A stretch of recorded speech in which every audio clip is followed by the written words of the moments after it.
animal. Alors ça s'appelle la base de B.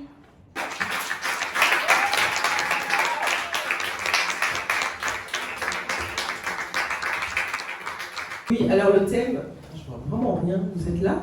Oui! Le thème, en fait, il me va très très bien à l'état sauvage, parce qu'en fait, ma performance, elle aussi, elle est encore dans un état assez sauvage.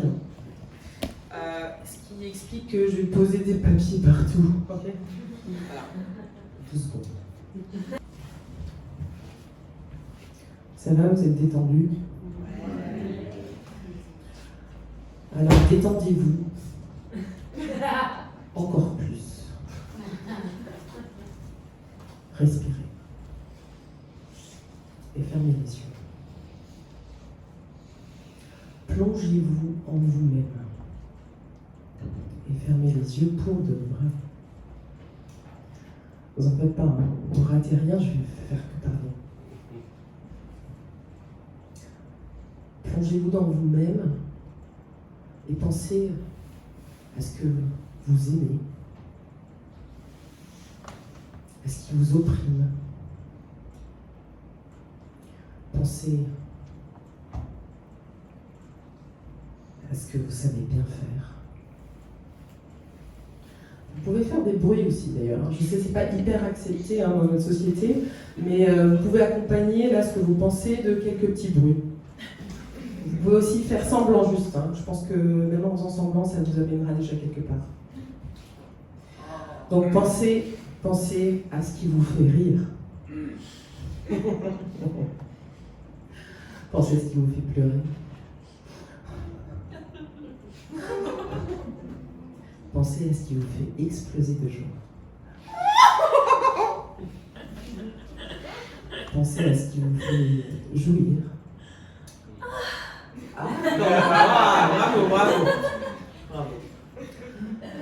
Pensez à ce qui vous rend furieux. Pensez à ce qui vous noue la gorge. Ça y est, abîmez-vous encore plus et prenez contact avec vos pulsions, vos sensations les plus profondes. Vous le sentez là? L'état sauvage. Maintenant, élargissez votre perception à ce qui vous entoure.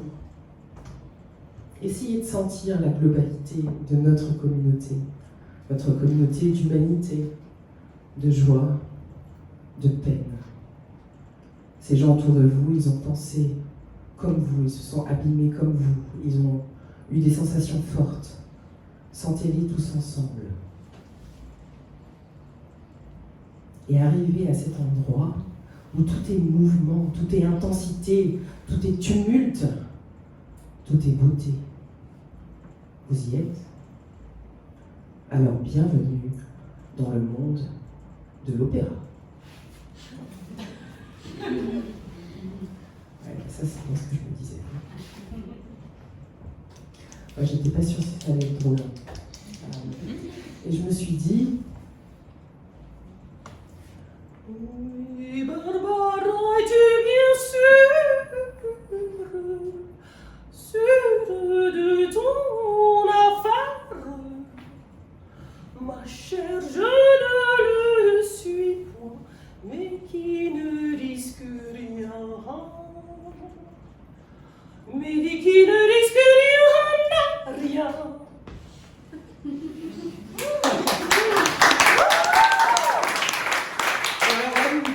Ah oui, bah ça doit être la page culture G de ce spectacle. Alors, le moment où une part de savoir bien structurée va m'être généreusement offerte, prête à l'emploi, pour, après le spectacle, quand je pensais devoir affronter mon prochain dans l'embarras de mes lacunes, non, c'est pas du tout ça, en fait. Non, je comptais vous embrouiller un peu. Oui, premièrement, parce que je ne suis pas un homme. Et donc, j'ai pas besoin de vous expliquer la vie pour vous séduire. Et deuxièmement, bah non, en fait, il n'y a pas de deuxième raison. Vous êtes prêts à l'embrouille? Ouais. Alors, l'opéra donc. Mais pour vous embrouiller, j'ai besoin de quelques petites bases. Ah, ça, c'est le paradoxe de la vie. Donc, je pose que l'opéra, hein, pour qu'on soit d'accord sur ce qu'on est en train de dire, et au cas où vous aussi vous voudrez prendre la parole, ou peut-être même finir le sketch à ma place. Donc, l'opéra est une pièce de théâtre en musique où les acteurs chantent au lieu de parler. Pourquoi ? Parce qu'ils peuvent le faire. Et pourquoi pas d'ailleurs. Alors l'opéra, ce qui est passionnant dans le monde de l'opéra, c'est que l'opéra a ses fans inconditionnels et ses détracteurs qui le sont tout autant.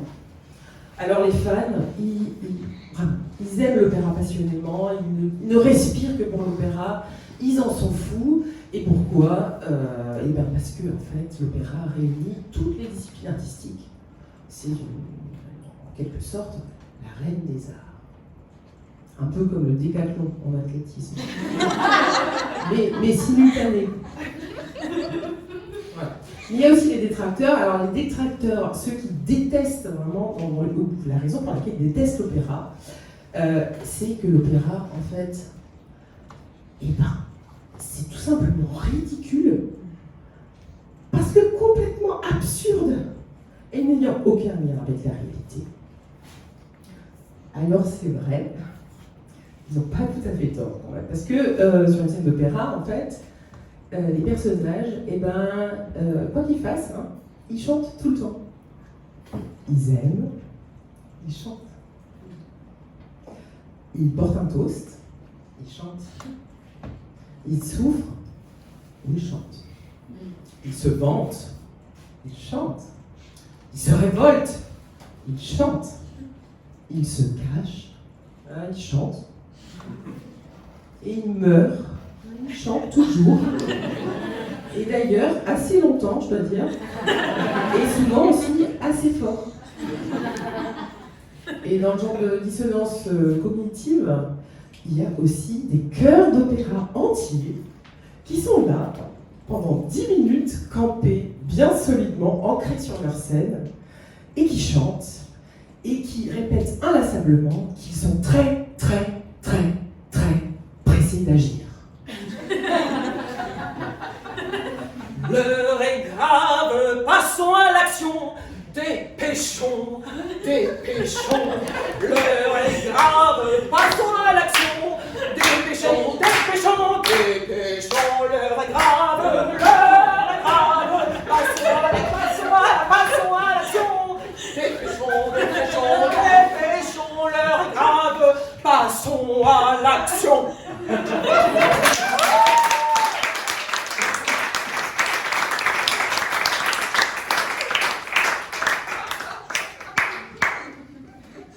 Alors quoi d'autre ?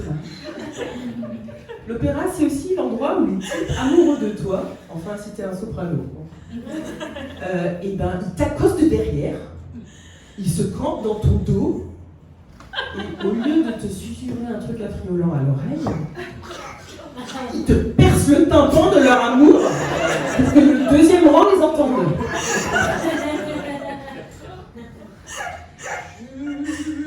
Te dire un grand secret, je t'aime.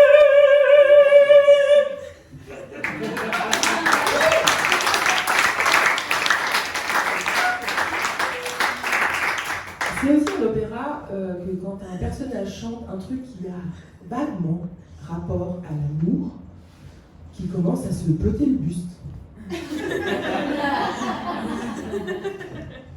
Alors, comme si on communiquait comme ça dans la vie, hein. Genre, je t'aime. Absurde.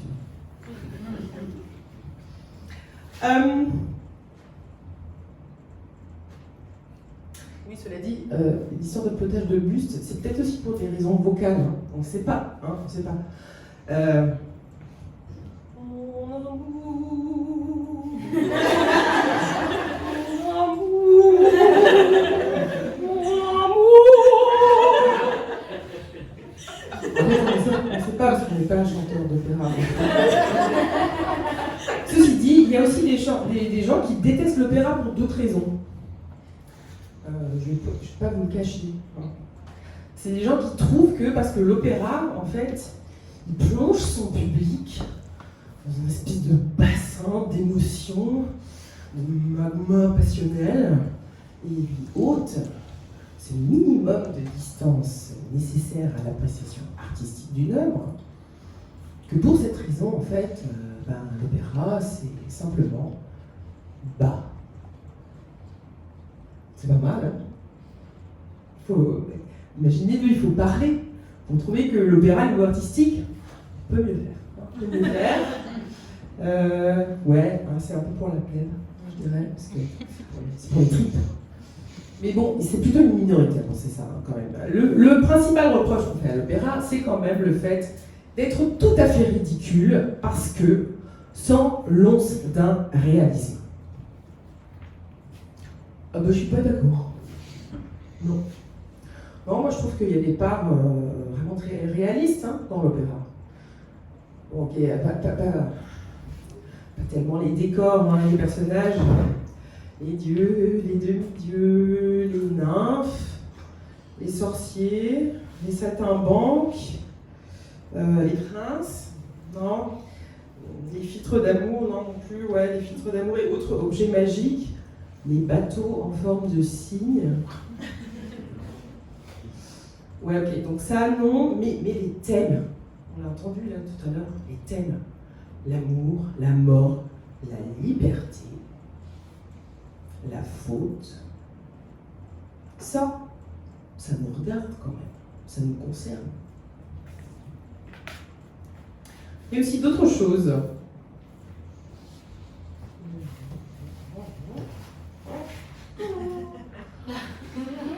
Que je vais trouver. Hein. D'autres choses aussi qui font partie de notre vie à tous. Par exemple, les personnes qui se répètent tout le temps. Un peu comme si on leur avait donné un temps de parole et pas assez de mots différents pour le remplir. Hein, par exemple. Schon nahet sie sich, schon nahet sie sich. Ach, rettet mich, rettet, rettet, schüttet mich, schüttet, schüttet, rettet, rettet, rettet, schüttet. Still! Ah non, c'est bon. Voilà. Alors, garant de répétition, il y a aussi les personnes, les gens qui répètent toujours ce que vous dites. Vous les connaissez, celles-là ?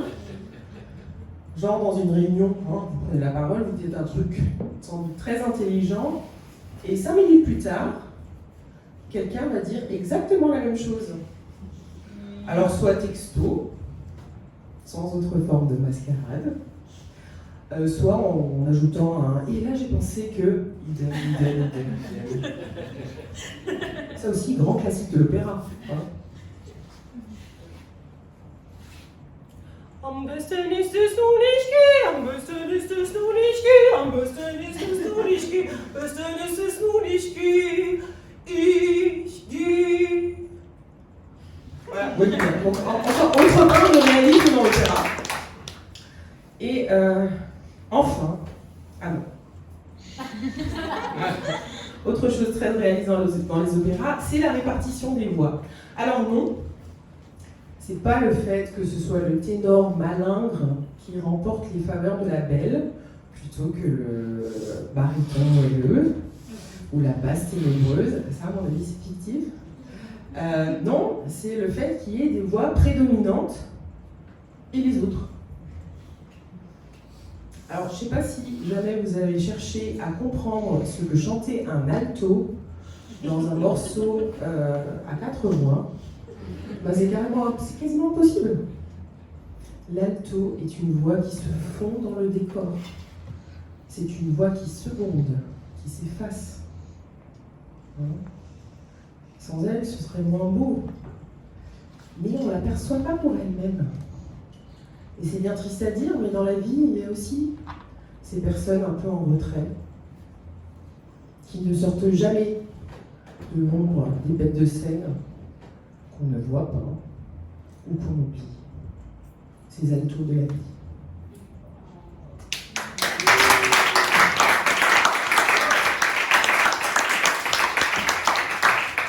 Et enfin, à l'opéra, nous avons les chœurs. Leur rôle, commenter l'action sans que personne ne leur ait demandé. Voilà, alors par exemple... Oh terror and astonishment, oh terror and astonishment. Ça, c'est juste après que ces mêlées soient carbonisées par l'unitaire. Réaction du cœur. Vous avez une belle-mère? Oui. Ouais. Alors peut-être il y a toutes les sortes, hein, les belles-mères. Mais peut-être que vous êtes quand même familier, mais c'est un peu dégueulasse de dire la belle-mère. Hein. Je suis d'accord, vous allez peut-être trouver d'autres personnes à qui ça s'applique. Donc vous êtes peut-être familier des commentaires un peu du genre et c'est quoi cet ingrédient là qui va pas vraiment bien avec les autres hein. Non, mais si, je vous assure, il y a un truc, il y a quelque chose, c'est un goût bizarre. Ou alors, autre. Ah, elle est vraiment jolie cette robe, mais c'est dommage que le rouge taille pas. Alors, dans le genre des commentaires qu'on n'avait pas commandés, en fait, votre belle-mère, quand elle s'y met, vraiment, elle a beau être une seule belle-mère, son intensité et son endurance sont extrêmement bien représentées par 30 personnes sur scène. Moi, je pense qu'il n'en faut pas plus pour vous convaincre que l'opéra est bien plus réaliste qu'il ne paraît. Mais en fait, qu'est-ce qu'on a à foutre que ce soit réaliste ou pas l'opéra? C'est tellement bien le réalisme. Hein, je veux dire, même dans la vie. Déjà que je suis obligée de vivre une vie réelle, il faudrait que tout soit réaliste. Ah bah merci, non merci.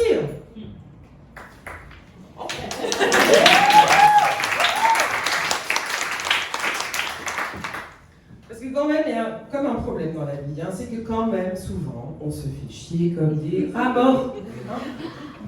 Alors que ce soit, que ce soit par manque d'action, par manque de courage, ou par surcroît logistique, les parents comprendront. Alors, justement, parlant de parents, en fait, les enfants, ils savent très bien y faire le drame. Hein. Justement, donc, au lieu de demander à l'opéra de devenir plus réaliste, en fait, il faudrait faire l'inverse. Mettons plus d'opéra dans notre vie et suivons nos enfants. Par exemple, scène dans un supermarché, à la caisse.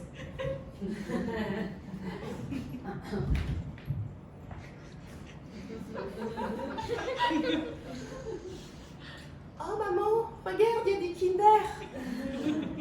Récitatif. Regarde maman, il y a des Kinder. Je peux en avoir.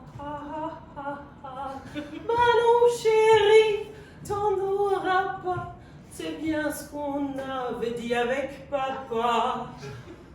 Se plaît, maman, t'en auras pas. C'est bien ce qu'on avait dit avec papa.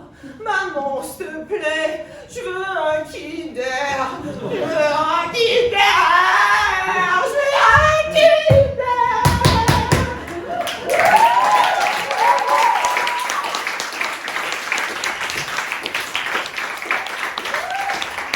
Bon, chacun peut trouver son style. Hein.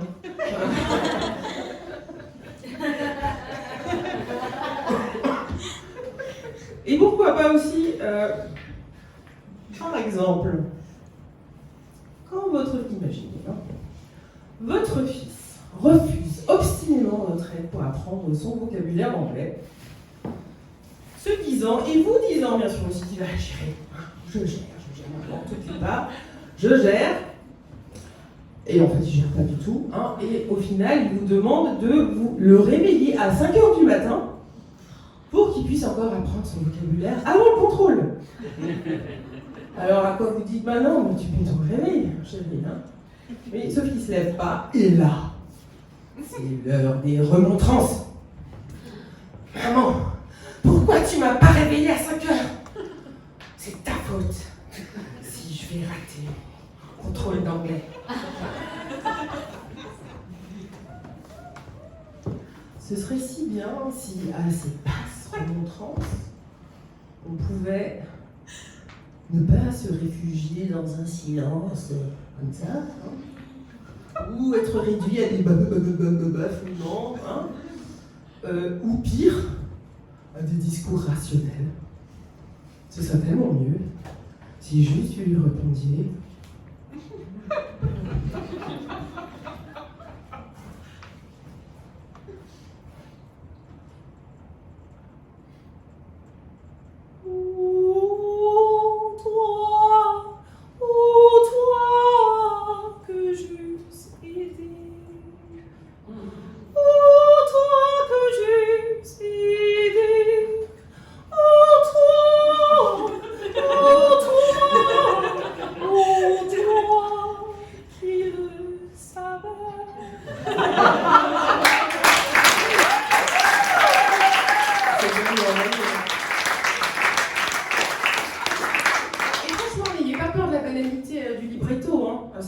Quand c'est chanté, hein, tout passe, tout passe.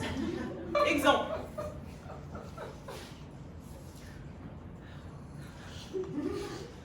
Et pour parachever ce délice de café, un peu de lait, un peu de lait, un peu, juste un peu de lait. Oh non, il n'y en a plus, tu n'en as pas racheté. Nous, ce que t'es con, et moi, qu'est-ce que je vais faire maintenant?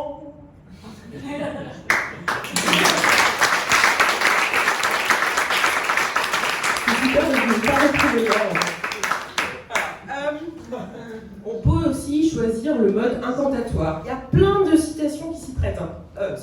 De situations qui s'y prêtent. Exemple. Un carrefour. Le bus arrive. C'est vert pour lui. Il va pouvoir s'en aller. Mais vous le voulez, ce bus. Putain de feu vert, vas-tu passer au rouge? Vite, passe au rouge. Sinon, je vais rater le bus. Non, non, non, non. Je ne veux pas rater le. Je ne veux pas rater le. Je ne veux pas rater le bus. Dire tchuss au bus. Dire tchuss au bus. Pas question. Pas question. Pas question. Pas question.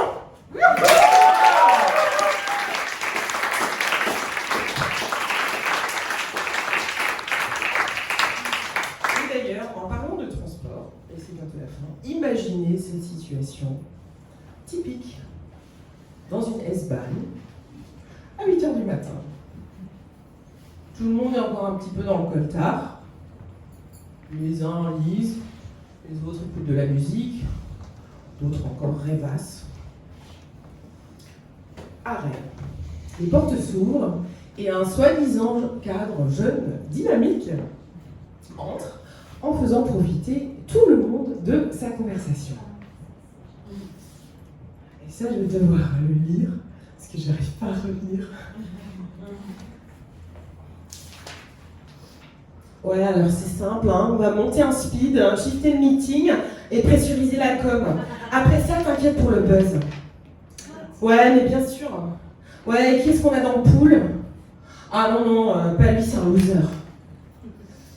Alors les gens se regardent, ou pas d'ailleurs, Mais à la manière dont ils bougent leurs fesses sur leur siège, on sent que ce type les fait profondément chier et qu'ils n'ont qu'une seule envie, c'est que soit ils parlent serbe et qu'on ne comprenne pas, ou mieux encore, que putain il ferme sa gueule. Alors quel bonheur ce serait, non? De lui lancer tous ensemble.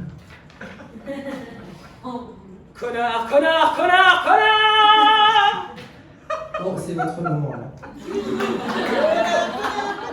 Voilà, alors je donne, hein. Eh! Connard, connard, connard, connard! C'est bien, hein? C'est jouissif, hein? Ouais,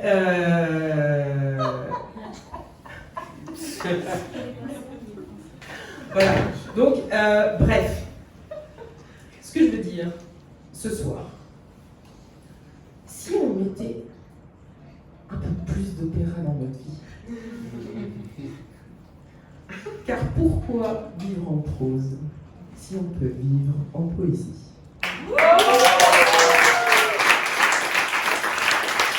Et le prochain connard qui vous dépasse en trombe sur un trottoir et qui vous strie la jambe avec sa pédale pour vous insulter ensuite, vous pouvez lui faire...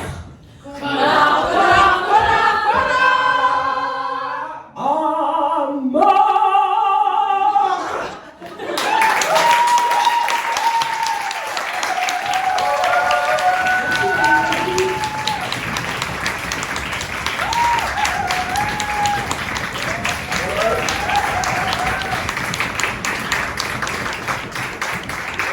Et un merci tout spécial à Émilie qui n'est pas là ce soir mais qui m'a donné l'idée de ce sketch, justement, un lendemain d'opéra.